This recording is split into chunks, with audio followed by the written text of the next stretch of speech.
Yes, thank you for asking. We just walked out of the meeting with Minister Croes from Education.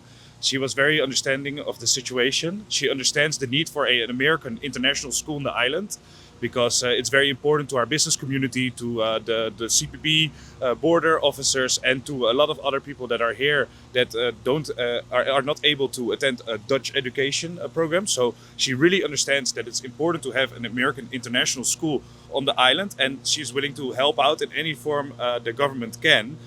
They're not. I think they're not really looking to subsidize the international school at the moment, but fortunately, she is willing to help and make sure in what any way she can to have an American international school present on the island. At the moment, still the decision of the ISS, who is operating and owning the school, is that they do not want to continue to operate it under their ownership.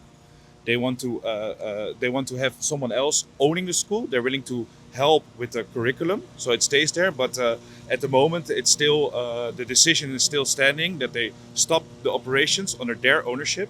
And right now, we are hoping that somebody else will maybe able to take over to purchase the school and continue to operate in the same curriculum. We follow up next week, so I think the work now needs to be done. We have limited time. I mean, again, 3 months notice is uh, really short for a life-changing decision for a lot of the parents. This has a lot of impact, and 3 months is not enough time. And the minister also explained that this is something she wasn't aware about before. We as parents, obviously, I speak for all the parents. We understood that and we shared the same concern. Like just throwing this out there in 3 months is hard, so we need to start the work. And the minister is very helpful, and she wants to do the work with us. She wants to also explore alternatives for the kids. So we have to follow up with her next week.